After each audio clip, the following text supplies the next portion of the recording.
Porky's Corner is proud to be sponsored by Spartan Site Solutions. They are specialists in civil engineering and demolition contracts for the construction industry. Interested parties should visit their website or contact Porky's Corner for a referral at porkycorner@mail.com. Hello, all you hardcores out there. How are you doing? Welcome to part 2. I'm just waiting for Julian to click on. You should be here in a second. Here we are. Welcome to part 3, Julian. How are you doing, mate? I'm all right, mate. You've changed your profile picture quickly. Yeah, it only takes me a second, doesn't it? Reggie's just said, I don't like that card, Dad. I've got one with my jacket on. I'll go through the rest of it then. Awara Davis got knocked out in a round. Did he get caught cold, or are we just not good enough? I mean, he's fighting an old man who Crawler beat years ago and years ago. Well, you've got to beat Crawler twice, didn't he, your guy? Yeah, you've caught me in a not a harsh mood. What's the best word? An honest mood tonight, mate. And I'm in a really good mood, by the way. So, Awara Davis, I said to you I never really rated him, didn't I? I was pretty open with you about that. Never rated him. Very, very slow. But what I will say, I watched the fight this morning after I knew the result. Always a dangerous thing to do. Was I've never seen someone so subdued in the ring, and it looked really vacant in the ring as it was there. And if you look at him as I was announcing him, his eyes looked really grey, and he was kind of looking at the floor. He wasn't sweating. There was no kind of like engagement or no kind of like, I'm up for this. I'm pumped up. And then he went to the center of the ring, and his body language was absolutely bizarre. And obviously the bell went, and I've always thought he's had the slowest feet and the slowest hands of anyone I've ever seen at that division. I mean, for a guy at 10 stone, looks like he's walking in treacle. He's always looked like that. But it looked even slower. But ultimately, you've got a guy who's 40, who probably looked 50, who's just ironed you out in one round. I mean, it also shows the dire state of boxing that we're trying to push these fighters into world title shots, doesn't it? This was an interim belt. I couldn't even tell you why it's an interim belt, by the way, or who the genuine champion is at 10 stone for that belt, because I pay no attention to belts, as you know. But this is something that's an interim belt with Awara Davis, who I don't believe has ever beaten anybody. That's my opinion. I've never thought it was anywhere near the top 30 in the world. Never thought it was world class against a guy who was 40, who looked 50, hardened, tough guy, knows how to throw left cross. But is this really world championship boxing, Russell? Is this the cream of boxing? Is this the cream of the division? Is that where we've landed now in 2024, that we think that's acceptable? No, he looked out in his depth, Awara, didn't he? He looked dreadful. Nervous. Looked nervous to me. Looked nervous. He looked odd. He looked odd, and I don't know the guy. He almost looked like he'd had some kind of seizure before the fight. The way it was vacant. It was just vacant, and his eyes were vacant. And I don't know. It was one of the most bizarre things I've ever seen. I say I've never rated him, but even I think he's better than what I saw this morning. I don't want this to sound harsh, but I'm always, them sort of level fights and it happening in one round. I always think what's going on here. You know what I mean, kind of thing. Do you? Every now and then one throws up, doesn't it? A first round. Oh, he got caught cold. Yeah, only people who got caught cold on them ones, and I'm not saying Awara in bookies. It was like I say, watch the fight again and just watch Awara. Don't watch his opponent. Just watch Awara Davis. Watch his ring walk. Watch his body language. Watch the body language of his coaches, and watch him at those introductions. And then the referee, when he brings him to ring center, it's the most it's the oddest behaviour I've ever seen for someone on a big night. It was bizarre, mate. It was bizarre. And you know what he looked like? Actually, thinking just as I'm talking to you now, because you just talked about a bizarre, and I'm not a conspiracy theory. Smith, Tim Witherspoon. Tim Witherspoon second fight. There you go. Well, I've met Tim Witherspoon, and he's big Ron's big chum, isn't he? I've spoke to Tim over. And have you read his book about what he said about that round one? He said he took a dive, didn't he? Said he took a dive to get away from Don King. Now, I'm not saying O'Hara's done that to get away from Oscar De La Hoya. I'm always curious about first round knockouts, but I very much doubt he'd do that. I think I don't think there was anything fishy. Rabbit in headlights, wasn't it? He wasn't experienced for all that, was he? It was just, it was a bizarre, curious performance. But you're not even at the back of the queue now. You're completely out of the picture now. There's no marketing him. He's not been the most active of fighters anyway, has he? No. And I remember when he fought Josh Taylor, and we had loads of Facebook exchanges at the time, and it was on Ben Doughty's page, and all top boxers and stuff used to debate. And I remember saying at the time, I goes, Josh Taylor will absolutely hammer O'Hara Davis. I remember predicting that. I goes, he'll hammer him. His pedigree's so much higher. But that's Josh Taylor. But this is just some tough guy who's been at a decent level. But this is an old guy who's just wiped him out. I mean, what do you do? What do you do career-wise? You sat down, right? You go back, you fly back to the UK, and then you sit down with your team in 3 or 4 days and your manager, and you say, what do we do? What do you do? I don't know, mate. I mean, I don't know where O'Hara goes now, does he? Well, he's never been flavour of the month. I might be wrong on this. I don't believe he's a huge ticket seller. Huge popular ticket sellers we don't ship to the US, do we, for title fights anyway? I don't know. I think it's a massively damaging fight for him. But again, a really curious performance where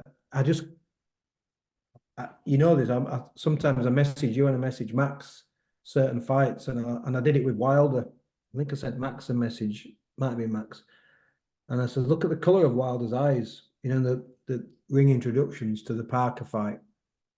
And there was just something about his eyes not being quite there, not being quite, I don't know if that's the preparation, I don't know if it's I don't know what it is.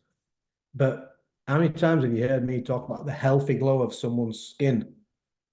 All the time. And then I look at these things because, you know, what me and Chris Aston used to always, you know, I was in the corner, Chris would be like working with me in the corner. And obviously, I've probably done, I'm going to guess, about 400, between 400 and 500 corners as an amateur coach in the 7 or 8 seasons I did in the amateurs and when I was younger and handing up and stuff. And I've probably done 150 corners in the pro ranks. I've, you know, worked with 6 or 7 fighters. And what you do is you get in the ring, and as a coach, you've got about a minute and a half, a bit longer in title fights because of the introductions and the whatnot have you. They go through the judges and the officials, but you've about a minute to a minute and a half to look at your fighter's opponent. And you look at the opponent and you look at 2 things. You look at the skin. Are they sweating? Do they look healthy? Have they got a nice glow about the skin? And you look at the eyes to see if the eyes are sharp, they're focused, and they're engaged. That's what you look at. You look at the eyes and you look at the skin. People don't see this part of coaching. You know, this is what good coaches should be doing anyway.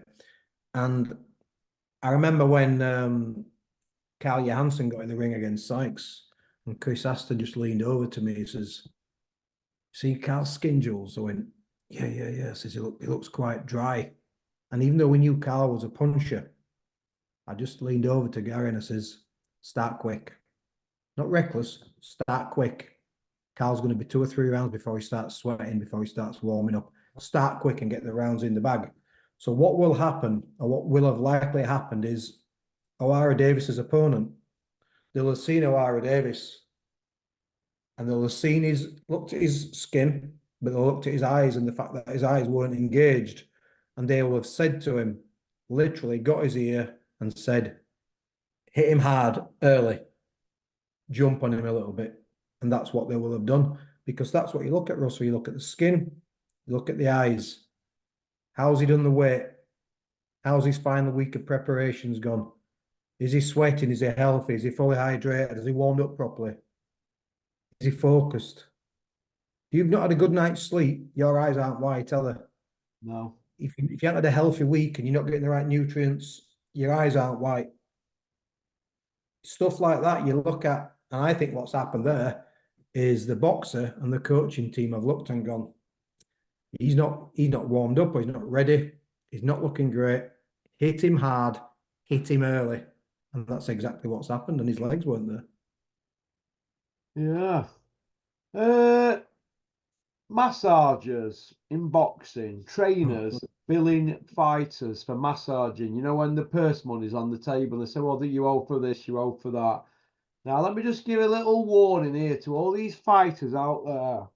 You can cut a deal with any sports massage to come and give you 10 massages. But let me tell you this, I've been talking to world championship trainers and fighters all week about this. You can have too many massagers in camp, right? Now, too many trainers, people are emailing me, phoning me, what do you think they're charging me for this, charge? I said, nothing to do with me, don't have them. But I was always led to believe, and I've confirmed it today, you need at least one a month, a massage. You don't need 2 a week and all that chiropractic nonsense. It's rubbish. Your trainers are ripping you off. They will have a deal with these people and they'll be putting drinks on for themselves. You don't need all these massages. You can end up with injuries if you have too many massages in camp. Now, we've got somebody on here who's an expert on this, so take it away, Julian, because I know you never took note off your fighters. I'm not saying trainers should work for note, but you're there to train somebody. You're not there to be getting your pal to be getting a massage and putting drinks on top at end of month with your invoices. So fuck off with them invoices. What do you think, Julian? Well, first of all, in terms of just to be accurate with Sykes, probably half of the fights or more than that, I took the 10%. I would pay for certain things out of that 10%. I personally didn't make money out of Gary. So you know what I'm saying, don't you? So I'd give him it back there. I'd give him it back there. I always paid for petrol for every single sparring trip. Driving Subaru Imprezas, that wasn't cheap. So sometimes I took 10% to cover, right, 3% of that 10% is going to the guy who's been doing a bit of strength work with you, or he's been doing this, been doing that. That's for your subs, that's for that. But so yeah, I just want to be clear about that. Sometimes I took it, but I never made money. I always lost money. But that was me. I could afford to do it. I had a good job. Right, okay. You've opened up some old wounds now. I didn't know you was going to ask me this question. As you were talking about massages, and I'm not going to name any trainers and that who are doing it. But you know what you're doing, you're wrong uns. You've opened up some old wounds. So first of all, my auntie Margaret, I have an auntie who's very well known in Dewsbury, massively respected. She's got friends in high places. I'm not name dropping. I'm just saying she's a tremendous woman, working class woman. But she was a reporter of a local paper, like a deputy head, all that kind of stuff. She did so much for Gary Sykes. It was unbelievable. But what she also used to do, and shout out to Darren Donovan, there was a sports physio called Darren Donovan who used to help Gary. Not all the time, like you've just said. A little bit every 2 or 3 weeks. Now, Darren used to work for Zero. Okay? He enjoyed working with a professional athlete. So what I'm saying is, first of all, what we always used to try to do, often through my Auntie Margaret, well, we'd get him a few little sponsors here, a little bit there, free gym membership, all that kind of stuff. And even things like sports massages from people who knew what they were doing. It always was free gratis. So you just brought it all back to me, because everybody's taking off fighters, aren't they? Like everybody. And I often screenshots of their stuff, and do you know what's going on? They're being royally shafted. It's not just the 10%. It's turning into, like, I've worked it out, like 14s and 15%. Do you know what I mean? And then you've got your managers on top and all that. And when they're getting them 6 and 7 grand. They're going on with 1,700 quid. It's not even, it's less than minimum wage, Julian. What's going on? All trainers are driving nice cars and own all nice houses. And these fighters that are never going to get championship belts, they're being told that they need this, you need that. They're not even fighting for belts and they're coughing this money up. Well, let me be clear, right? And any trainer out there who watches this who wants to come on Porkers and debate with me, and this is not arrogance, by the way. I'll take any of them on any time. In the ring or on the outside. I'll debate with any of them, right? So first of all I used to see on social media were 4-round fighters who had an S&C coach, an assistant coach, a head coach. Well, we're on about 6-round fighters. I'm on about the taking 4-round and 6-round fighters having a team of like 6 people. Absolute knackers, right? If you're a 4-round fighter, you should have a coach who can tick all those boxes and do it all for you. That's my view. Early days, I got help with Sykes for 2 reasons. The main reason I got help with Sykes, and by the way, anybody who's watching this, this is a statement of fact, and Gary will confirm this. I got help with Sykes after he won the British title, not before. He did the fighting, I did the coaching, the timing, the diet, the strength, all that kind of stuff. I got help with Gary after he became a British champion because I personally didn't have enough time to do it. I had a career, kids, etc. And I suddenly had on my hands a British champion who needed a little bit more than I could give him time-wise. So I had a good friend who helped me out in some areas, always briefed by me. That's how it is. I know the kid backwards, right? I need you to do this, I need you to do that. I had a couple of other people who helped. But when it were the 4-rounders and the 6-rounders, my God, we're talking about a 4-round fight for elite kids who are national champions, fighting kids who are 0-20. And they've got all these people creaming all this money on the take, taking a cut of 2.5 grand. It's ludicrous. They're talking to fighters now. So listen, if you want to get to the top, this is what you've got to do. You've got to do it like your Mayweathers and these Olympians. These are kids that have, look, listen. You know what point I'm trying to make, and if any of these trainers on here who are doing this, and you know who you are, if you've got a problem and you know you're doing it, I'm not hard to find. I'll tell you how we used to do it. When Sykes and the other kids have trained 4-rounders, when they were doing 4-rounders, they had 4 sessions a week with me, and they did the road work themselves to the most part. And then I got involved in doing a few sprints here and there, just maybe in the final 2 weeks of camp. It's as simple as that.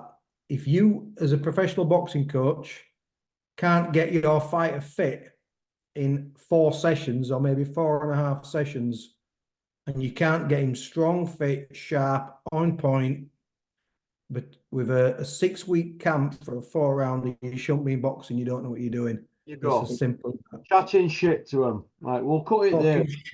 Talking shit. But I want to thank that kid for sending me that. And I hope that answers it. And listen, my advice, fuck him off. Told you months ago, you're still there. Now you might. I don't know who you're talking about, but go somewhere else. I'll tell you after anyway. I'll tell you afterwards. Okay. Oh. Rematchers, Zhang, Joyce. They're saying, well, they had 2, didn't they? That's done now, but Joyce still wants it down line. I don't want to see a 3rd one of that. It's not needed. Joshua Parker, they're talking to. They're talking Taylor Cameron, the trilogy. Parker Zhang, they're talking again. Usyk Fury, they're saying it's got to happen twice. We haven't even seen the first one. Shouldn't it be left to fans? Fury and Ngannou. Fury's still locked in with rematch on that one. So Fury's next 3 fights, Usyk twice, and Ngannou, according to the Saudis. Then we've got Catrell Taylor. They're saying that needs to happen. It's 2 years now since that. Lara Warrington trilogy. I don't want to see that. What if there's another headbutt? Everybody loses all the dough. We saw Dave Allen against Lemroy Thomas twice. That were Eddie just trying to get Dave a belt, wasn't it? I mean, we didn't need to see that one twice, did we, either? Nope. Then we've got Lee Wood, Josh Warrington. I'd like to see that one. But they never had they never had a rematch clause, or did they? Ben Eubank, that's a 2-fight deal if it happens. We haven't even seen first one, have we? We saw Beefy Eubank twice. That didn't need a rematch, did it? But they had it, didn't they? Because they both had nowhere else to go. Shouldn't it be left at fans? All that. Well, let's look in isolation. So the biggest issue I have with rematch clauses is when mandatory challengers have to sign a rematch clause. So I think as a classic example, Alexander Usyk was Anthony Joshua's mandatory. So you've earned that right, first of all, to fight for that championship. You've been mandated, number one. So that organization, in that case, the IBF, says you have earned the right to fight for that title, and you've got this many days to make that match and to make it happen. So when you've earned the right, why does that champion have a right to an automatic rematch? So, for example, Usyk, the first Joshua fight, it was a whitewash, wasn't it? Oh, He just beat him easy, beat him hands down, easy all the way through. I thought the 12th round was highly embarrassing when he was like flailing away like a novice. And the last 10, 15 seconds, the bell went a little bit early. And you get a rematch from that. So there's two issues I've got with rematches. Is the first, which I hate rematches in mandatory title fights. Usyk shouldn't have had to fight him twice, should he? No way. Listen, if Anthony Joshua wants a rematch with Usyk, right? Whatever happened to that old-fashioned thing, you earn it. You go out there, you dominate 2 or 3 contenders. Got the Ruiz one, didn't he? Yeah, and it's what works for them, isn't it? But so the second issue that I've got with rematches is it ties everything up. So you just listed a load of potential rematches at heavyweight. You just said Fury and Usyk. So Fury and Usyk, having signed a rematch clause, apparently, first thing that's done is it's guaranteed those belts get split up, isn't it? So we wait 24 years for a unified, undisputed heavyweight champion. And because they're going to fight twice, soon as that first fight is over, all the belts split up. What if, and this is not a likely scenario, but what if either Usyk or Fury dominate their opponent 3 rounds, drop them 2, 3 times, beat them up, spark them? Who wants to see a rematch? Nobody. Imagine if Thomas Hearns, Roberto Duran, that 2-round obliteration, if we'd have had to have a rematch clause, scrape Duran up off the canvas and put him back in again with Thomas Hearns. It's almost like you've just said about some of these fights, you're having a rematch clause. What do you know about that fight? What do you know? What if it's an absolute mismatch? Who wants to see that again? You know what I mean? It don't make any sense. It's like, oh, no surprises there. Get rid. Yeah, I got your message. That's who the trainer was. That's bad, isn't it, when they've been fighters themselves? Yeah. Right, yeah. The rematch clauses, look, people will turn around and say, Ali fought Fraser 3 times, fought Norton. There weren't rematch clauses. The public created the demand. And obviously, the other thing is, everybody, when Ali and these guys and Ray Robinson and all these guys were fighting each other 2, 3, 4 times, everybody else had a shot, didn't they? But because now we have this schedule where fighters only fight once or twice a year, that means that effectively you get a rematch clause for title fights. The division's locked up for 12 to 18 months. So what happens now to the Frank Sanchez's and the, Jared Andersons and those guys? I mean, how long do these people actually have to wait for title fights? Going to be years, Frank Sanchez, Jared Anderson, and they're never going to get a shot, because all we're going to have is Usyk and Fury twice, and then if Joshua fights the winner, that's going to be 2 fights. So that's like 2 years tied up everything. So it's going to be 2026. So we've got this brigade of these mid 30 something heavyweights, haven't we, going on till they're nearly 40. it's The Joyce shambolic. I are mean, knackered now, aren't they? Joe Joyce has missed the boat, hasn't he? but this is the thing, you see, the heavyweight division. I'm thinking of the Sanchez's and the Andersons, and Moses isn't ready yet. But the heavyweight division was always really, really good, because what you had is you had the great heavyweights of our time. They didn't just fight the other legends, did they? You know, if you look at Lennox Lewis, for example, okay, he didn't just fight the Holyfields and the Tysons. He fought the Michael Grants and the Galottas and the young kids and the unbeaten young kids coming through. Larry Holmes did exactly the same. He didn't just beat the Shavers and the Nortons. He beat the Witherspoons coming through, the young, hot, unbeaten contenders. And that's, for me, what a champion's all about. And if I look at Tyson Fury's reign, and I'm not hammering Fury, I've just used him as an example of the most well-known fighter on the planet at heavyweight. If you look at his reign, it's the 30-somethings, isn't it? It's like Chisora. it's like the cast of last. It's like the cast of Last of the Summer Wine, isn't it? It's just all these guys who are effectively past their best, slightly past their best, or well past their best. And where's the young guns? Who's gonna?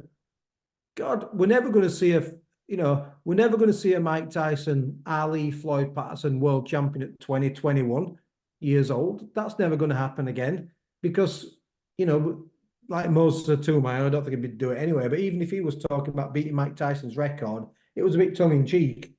He couldn't do it anyway, could he? Because the heavyweight division's tied up for the next 5 years. Listen, well, they're saying it's going to be tied. There's going to be no mandatories, isn't there, now, for about 30 months or something? I mean, what's that? Oh, it's going to take forever, isn't it? What if there's an injury? Joe Joyce will be 44, so he's finished. So he can thank cocksucker Sam Jones, the slurpinator, can't he, for messing his career up and all that little shout around him. So he's out of the equation now. We might see Joe Joyce. We might see Joe Joyce selling his arse on IFL now, trying to get it mixed, like the rest of them. They're desperate.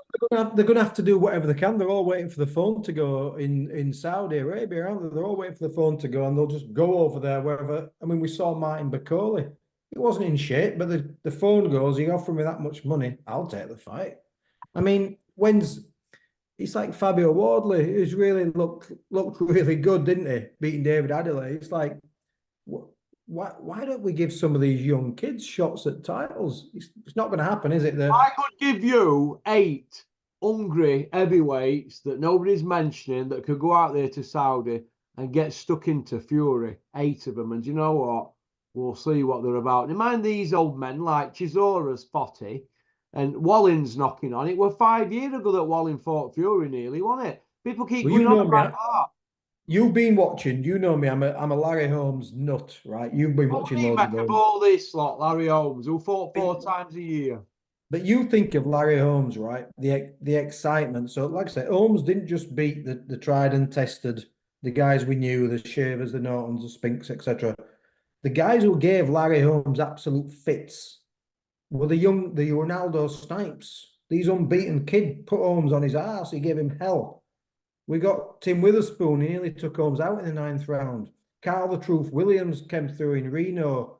Holmes was slowing a bit by then, but these young kids give these 30-something heavyweights absolute fits. They give them fits because there's 2 things when you're young that you are. The first thing is you're just fit. You're as fit as hell. And the second thing when you're young is you're hungry and you're fearless. Because you ain't got the money. You're not sat on 60 million, and you'll do whatever it takes to get there and to get that title. And that's the thing with the young, hungry kids coming through. And that's why these guys are getting locked out, because the last thing you want when you're a 30-something, I mean, he's Fury 35 now. Yeah, I think so, yeah. Usyk's 36. The last thing you want is a 27-year-old kid throwing 60 punches around at you, coming at you non-stop. He wants what you've got. That's why they've got that J.O. Patia in camp, innit? Young kid who's just going to be throwing fearless, giving all that size away, letting his hands go, putting it on Fury, absolutely fearless. Well, why don't they let Frank Sanchez and Jared Anderson into this Saudi slice at cake? It's too dangerous, way too dangerous. And it just frustrates me, because it's just the old brigade, isn't it? Who just tied the heavyweight division up for the next, like you say, 5 year, 4 year. You could probably sit down having to think about this. And I bet if you sat down and had a go, I bet you could probably predict 15 of the next 20 big fights in heavyweight division over the next 5 years, couldn't you? Yeah, you could. You could predict. It shouldn't be predictable. It should be just magical and unpredictable. Yeah. Let's just switch it up here a little bit. David Souls passed away, you know, from Starsky and Hutch. Yeah, I was gutted to hear about that. Watch I it as love. a I certainly watched Starsky and Hutch. I mean, everyone had the Matchbox car, didn't they, when they were kids? Yeah, And I did. from memory, wasn't David Soul also in Salem's Lot, the horror film, the cult horror films? The Ford Gran Torino with Wolf is on. Yeah, what it was. They started Wolfie trend off, didn't they? The thing is, though, with cars like that at the time, we thought they were amazing, didn't we? We thought they Oh, were right, fantastic. aren't they, really? Put that against my Golf round a track, it wouldn't do that well, would it? No, it won't. But back then we were like, wow, as young kids, weren't we? And it's With the big leaf spring suspension and jacked up and all that kind of stuff. It was like a jacked up Mark 1 Capri, wasn't it? I was going to say my brother had my brother had three Capris. He had a 1.6 Sport, he had a John Player Special 2 litre, and he had a 3 litre automatic. Well, that 3 litre. that John Player special. Yeah, the gold, the black and the gold, and My cousin's husband had one of them, a JPS. loved them. And his mates who we worked out pit with, they used to come to my mum and dad's house, and our kid would be off in his whichever of the three Capris he had at the time. And his mate Hazy, lad called Hazy, had the 2.8 injection and the pipe He at was each big side. dog then, wasn't he? He was big dog then, wasn't he? He was Hazy with a big dog with a. He didn't have the Brooklands. He didn't have the 280 Brooklands, which was the absolute The same engine anyway, wasn't it? same engine, but it had the leather trim and the Recaro. the 7-star. What were the 14 or 15-inch wheels? Special alloys. They had pepper pots and they had injection specials, didn't they? You know it, mate. You're like, the Brooklands. I mean, they were an inch bigger, weren't they, Brooklands? They were 14s, weren't they? Or 14s, weren't they, Brooklands? Yeah, I saw one. Put 14s on a car now, you get laughed at. It'd be like that one. I think mine are 18s. I'm not sure. That's small now, isn't it? Yeah, it's mad. I think mine are 18s on the Golf I. You can get the 19s as well, can't you? But yeah, it's mad, isn't it? But though I remember those cars. But David Soul, I think he had struggled in the last few years, didn't he? Just good singer as well, good looking guy. It's weird, isn't it? It's like I always been a bit morbid now. I never know what you're going to ask me, but I always cling to that saying that says, when a part of your childhood dies, a part of you dies too. Yeah. And I think there's something in that, mate. Yeah, I do. So may he rest in peace. Like I said, I told you that I had the 1976 Starsky and Hutch annual. You used to get them at Christmas, didn't you? Beano, Dandy, Bodie and Doyle one and all that kind of thing. You know, books at Christmas that your family would get you, whereas now it's all iPads and shit. Just a quick one, Russell. I've been to my mum's tonight. She's had a flood in the house a couple of weeks ago. It got sorted over Christmas, and we've had to move all the stuff out from my dad's old bedroom, my dad's wardrobe. We moved all this stuff out, and there's about 6 Guinness Book of Records books, mate. Oh, Christmas presents. I think they're about 1978 to about 1983 or 4 or something. World Guinness Book of Records. And I said to my mum, she says, "Would you want them off the car boot?" And I went, "I'll have them. They'll be brilliant to look at those." You don't want them, it takes you back to your childhood, doesn't it, Jules? Yeah, I'll pull them out, mate. I'll pull them from my mum and dad's, and I'll give you one, mate. You can have one of them. They're brilliant, aren't they? Them annuals are good. At my Reggie loves stuff like that, you know. Oh, Reggie'd love that, mate. Yeah, I'll send one over. You'd love it. Eddie says big fights must happen in the UK. It's paramount that it happens. Well, before we get accused of being political, I'm going to aim this at Conservatives, Liberals, Labour. Doesn't matter. So I'm being completely neutral. So what Eddie's doing, so every time we elect a government, yeah, they pay lip service to say, we're going to get tough on crime. We're going to lift the economy. We're going to increase defence. We're going to improve education, and we're going to improve healthcare. All three of the main parties make those 5 pledges, right? And people vote for them. Stupidly, people vote for them. Now, it's no different what Ed is doing. Yeah, he's just saying what people want to hear or what he thinks he should say. But actions are everything. So let's see what big fights we get this year in the UK and next year. And let's see what the focus is at the moment. What he means is when red-eye season's done, until it starts again next time, I'll spend a bit of time in the UK. That's all he means, because I've nothing else to do. Unless Conor Benn fights in any more slot machine arcades, I've got nothing else to do in the US. Obviously, he's got DAZN over there. But let's see what he delivers. Let's see what Frank Warren delivers in the UK. Outside of, you know, all this stuff that's going on in Saudi. Let's see how many, not how many shows we get. Let's see what quality shows we get from these guys in the UK, because they've all got giddy and high on the Saudi money, and they're just saying that because there's a bit of a pang of conscience saying, don't forget the UK, we're still got to make money in the UK. And it's just rubbish. It's crap. You reckon? Crap. You want to go on to part 3, Joe? Because we haven't done that Patel thing, have we? Or Send us one, mate. I'm right. Send us one, pal. I'm you don't really struggling with insomnia lately, so just send me one, mate. Yeah. Insomnia, Julian. You've had that since I've met you, pal. No, it's worse. It flares up. It goes when I'm fine, and then I'll have like 3 or 4 nights where I just don't sleep, or my sleep patterns all over the place, and it's crap at the moment. So send me a couple, mate. Just give me 3 minutes to make a cup of tea, mate. Well then, mate. Okay, I'll tell you what then. It's 11:47. Do you want to make it in about 10 minutes, yeah? Perfect. Right, I'll see you in about 5 to pal. Catch you later, mate.